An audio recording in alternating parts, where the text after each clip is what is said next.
Alors, à l'origine, il devait être fait en live, comme on dit, mais bon, la configuration d'un amphi ne s'y prête absolument pas.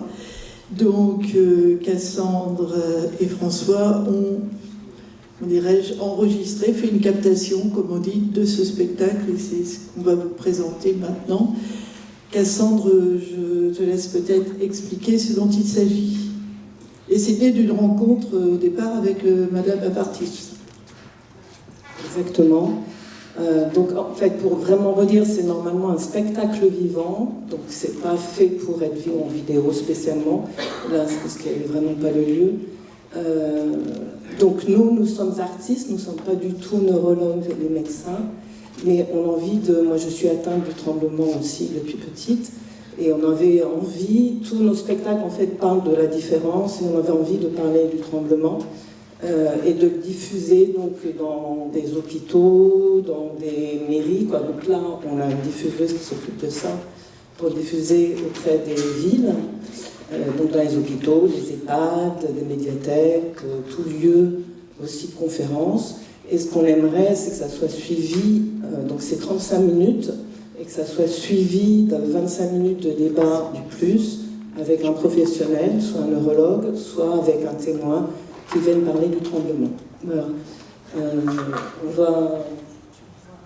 Alors, nous ne sommes pas médecins, je tiens à le préciser, et justement, donc, ce n'est pas un spectacle exhaustif, hein, c'est-à-dire qu'on aborde certains points et on l'aborde plutôt sous l'angle du comment vivre avec le tremblement. Donc, c'est pour ça que l'apport en deuxième partie des scientifiques sera assez intéressant, parce que ça sera très interactif et il y aura à la fois des témoins, donc des gens dans la salle qui pourront poser des questions, et des spécialistes qui pourront exposer un petit peu où on en est. Alors, juste pour vous dire, au départ, ça commence par une interview qui a été faite au téléphone avec une trembleuse essentielle. Et nous, on a fait beaucoup d'interviews, on a rencontré beaucoup de gens sur le tremblement essentiel, on a travaillé avec des EHPAD aussi. Donc voilà, il y a ça commence donc par une interview qui n'est pas d'immense qualité. Et après, il y a aussi quelques autres interviews qu'on a mis au centre du spectacle. Et c'est sur le tremblement en général. Hein, c'est en général. Voilà. Et ben, bonne vision, c'est 35 minutes. Et en fait, mon tremblement essentiel, il est surtout au début du mouvement. Ma mère tremblait, elle m'a jamais parlé de handicap, et puis je pense que ça l'a jamais empêchée d'écrire, elle écrivait bien.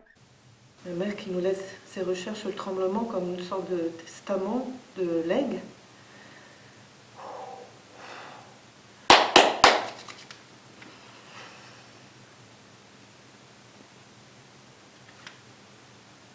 Oui. Nous tremblons tous. Le vivant est intrinsèquement lié au tremblement. L'univers est en vibration permanente. On va dire que cet escabeau représente l'échelle de Richter. Avant d'entrer tout à l'heure, je me situais au niveau du barreau 3, mais maintenant que je suis revenue dans l'appartement de mes parents décédés, on va dire que je suis plutôt au niveau 5, ou 6 même. Non, on va rester à 5. Ma vie est un tremblement de terre intérieur permanent. Oh! Ah, mais t'as vu comme elle tremble? Elle me fait peur. Et t'es malade? Hé! C'est la folie qui fait trembler. Tu es vieille avant l'âge? Oh, elle est peut-être alcoolo comme mon oncle. Hé, c'est quoi ton problème? Mais c'est quoi mon problème? Moi, j'en sais rien. On n'en parle pas à la maison. On n'a pas le droit de se plaindre. Je sais que je suis atteinte d'une maladie génétique depuis quelques années seulement. Et ça a été un soulagement de savoir ça. Je ne suis pas une erreur de la nature ni une anomalie. J'ai un gène qui ne tourne pas rond. Et qui dit génétique, dit famille. Alors, qui tremble ou qui tremblait dans ma famille? Oh, mais t'étais où? Mais tu as oublié? J'étais partie interviewer mon ami Annick. J'attends qu'on continue à s'aimer. Oh.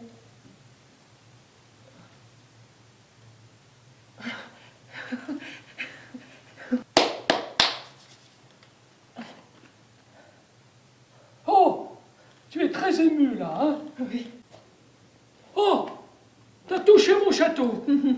Quel château? C'est corte collé là, hein? Dis donc, tu es un coquin, hein? Bon, eh ben vas-y, mange-les les petits pois. Allez, voilà. Ah, voilà. Attends, tu vas voir. Mais, ah,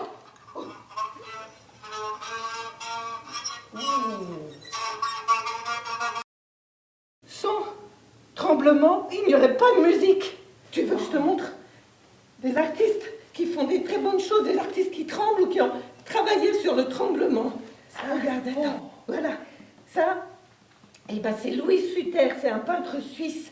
Et vers la fin de sa vie, il a été perclus d'arthrite et il a peint avec son doigt. Et ça fait des tableaux tremblotants. Moi, j'adore. tadam! Une énorme théière. Oui, parce que plus c'est petit, plus c'est compliqué pour toi. Eh ben, plus c'est grand, moins tu trembleras. Alors il y a le tremblement de joie, le tremblement d'angoisse, le tremblement de la peur, de froid. J'ai une électrode modulaire où je tremble quand mon appareil se met en route. Mais j'ai aussi interviewé Denis, ton ami qui a Parkinson. Denis, on dirait que tu parles d'une Denis qui a une moto, une Harley Davidson. Mais alors, comment je dois le dire? Denis, ton ami qui est atteint de la maladie de Parkinson. C'est l'heure de ma gymnastique. J'adore ma planche vibrante. Parce que, quitte à vibrer, autant vibrer encore plus. Et comme dit Einstein, tout dans la vie est énergie et vibration.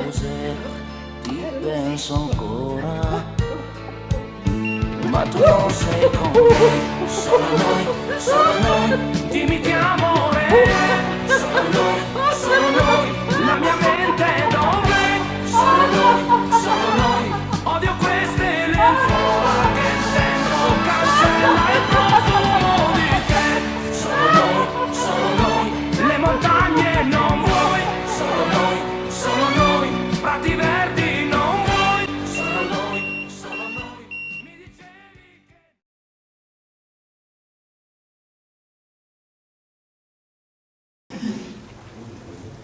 Bien, alors je pense que c'est un petit échange avec le public. Vous avez des commentaires à faire sur cette présentation. Madame, oui. Philippe.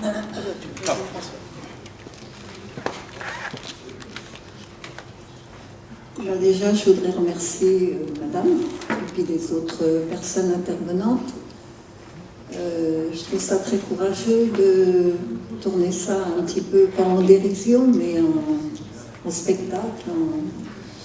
C'est pas toujours évident, parce que des fois, on se laisse un peu aller avec cette situation, parce qu'on était en plein moyen de ces possessions avant. Je connais un peu ça, moi j'ai fait de la couture, de la sculpture, malheureusement, j'arrive plus à faire ça maintenant. Et ça m'a beaucoup émue. Et je vais essayer de prendre exemple sur vous maintenant, si je peux, parce que là je vais entamer un autre combat qui est un peu plus dur. Bien. Merci beaucoup encore, en tous les cas.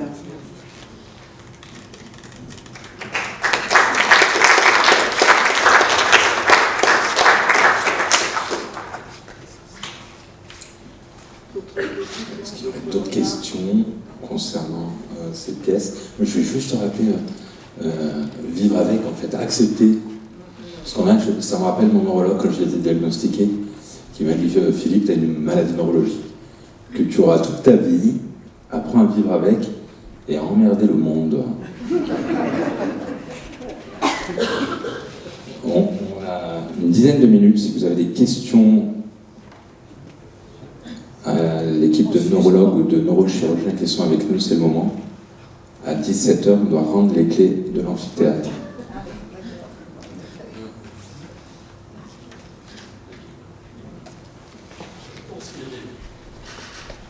On peut modifier la fréquence, la casser. Il suffit par exemple de... Si je fais comme ça, je tremble. Si je colle mon coude sur mon corps, je ne tremble plus. Donc je fais tout de cette manière-là. Personne ne voit que je tremble. Donc ce sont des petites choses là. Moi, je tremble depuis plus de 20 ans. Hein. Donc les gens ne savent pas que je tremble. Voilà. Effectivement, le verre, je vais prendre de la main gauche. L'écriture, j'écris de la main gauche maintenant. Encore il nous faut 2 mains pour écrire. Mais on arrive à vivre avec ça. Voilà. Oui, je confirme. On a tous en fait une gestuelle. On a appris involontairement à avoir une gestuelle pour minimiser nos tremblements. Et moi qui ai eu la chance de pouvoir tenir mon micro de la main gauche sans trembler, mais j'ai toujours cette gestuelle et garder. Oui, première chose, je souhaiterais vous dire un grand merci, surtout à l'équipe APT, mais aussi pour le spectacle qu'on a vu. Personnellement, je retrouve la situation de ma vie dans votre spectacle.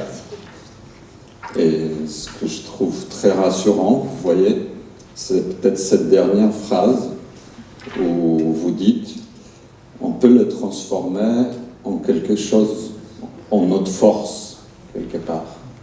Et je vais essayer de le faire comme vous. Et peut-être la dernière question à l'équipe. On entend parler beaucoup de l'intelligence artificielle dans différents domaines médicaux. Je voudrais savoir, est-ce que vous voyez un espoir pour le tremblement essentiel à court ou moyen terme?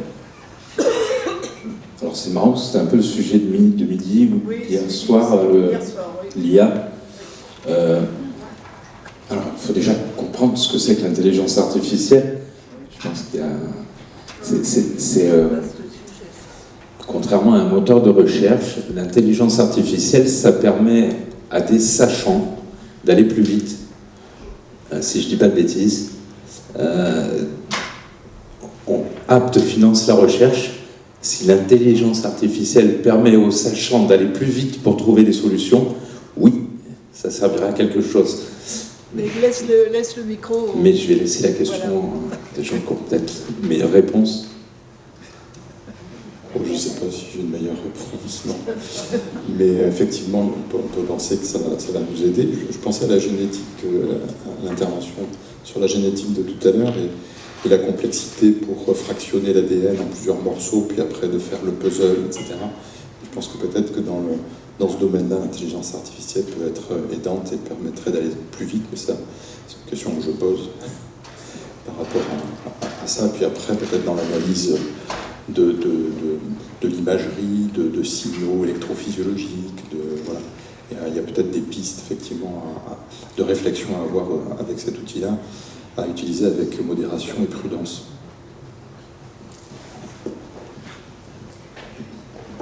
Alors sur la part intelligence artificielle et génétique, quand on parle d'intelligence artificielle, on entend beaucoup en ce moment intelligence artificielle générative, les modèles de langage comme ChatGPT. Donc ça, nous en génétique, ça ne nous aide pas. Ça ne nous aide pas pour analyser mieux les variants ou comprendre leur effet, malheureusement, pour le moment, parce qu'il faut les entraîner avec des grandes bases de données. Et donc, finalement, si la connaissance, elle n'est pas là, d'interprétation de ces variants, ces modèles ne peuvent pas nous aider. Par contre, l'informatique, ça, c'est très important. Et ça nous permet, effectivement, de traiter ces volumes de données énormes, de faire ces tests statistiques à l'échelle de tout le génome, de détecter ces petites variations, ces variants génétiques par rapport à un génome de référence normal. Donc oui, l'informatique, c'est très utile.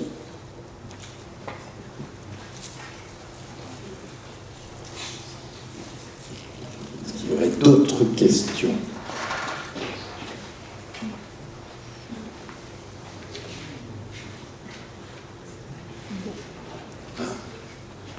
Professeur, on fait courir. Merci.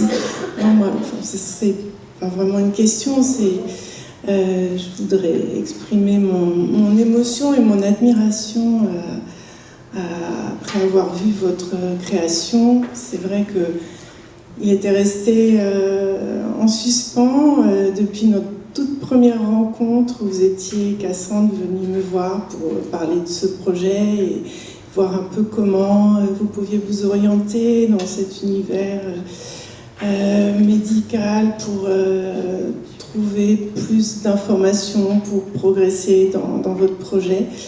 Et l'échange avait été vraiment très chaleureux et très intéressant. Et je crois que c'était il y a 2 ans, quelque chose comme ça.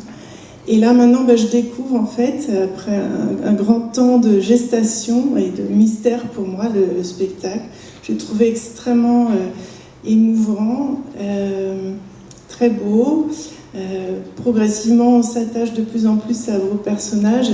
L'animation des marionnettes aussi est très étonnante. Moi, je ne connaissais pas ces marionnettes à taille humaine, comme ça, et je trouve ça très beau. Voilà, je voulais surtout vous dire ça, et je me demandais en fait, je trouve que c'est un moyen de sensibiliser effectivement des personnes qui ne connaissent pas cette maladie, peut-être de leur donner un autre regard sur les personnes qui tremblent. Vous avez bien expliqué en fait toutes les interprétations fausses que vivent les patients et qui nous les racontent très bien quand on prend le temps de parler un petit peu avec vous.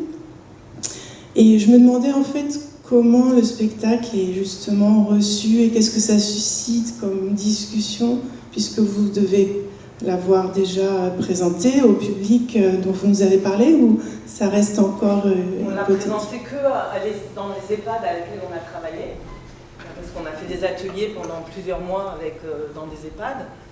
Donc vous êtes le premier public, mais à voir un film. Donc c'est pas pareil que du vivant. Quand on le joue, il y a l'émotion physique d'un comédien et puis d'une marionnette qui est là. Donc c'est la première fois en fait qu'on présente. Et on commence, c'est justement Rita Dess qui est là, qui s'occupe de la diffusion, qui commence à appeler les mairies, appeler les hôpitaux, appeler tous les lieux qui pourraient le prendre. Ce qu'on aimerait vraiment, c'est que ça ne soit pas que le spectacle, que ça soit justement accompagné de professionnels qui viennent parler du coup après de ça et élargir sur le tremblement. C'est ça, pour associer le regard, je dirais, plus professionnel et médical au regard sensible que vous apportez avec votre spectacle. Et je me doute bien en effet que si on avait pu être proche de vous en spectacle vivant et tout près, on aurait perçu encore plus de choses. Mais là, c'était déjà extraordinaire, donc merci beaucoup. Et je suis vraiment contente que l'association aussi ait donné un écho aussi favorable à votre projet et pour finalement aboutir à cette magnifique spectacle. Merci beaucoup.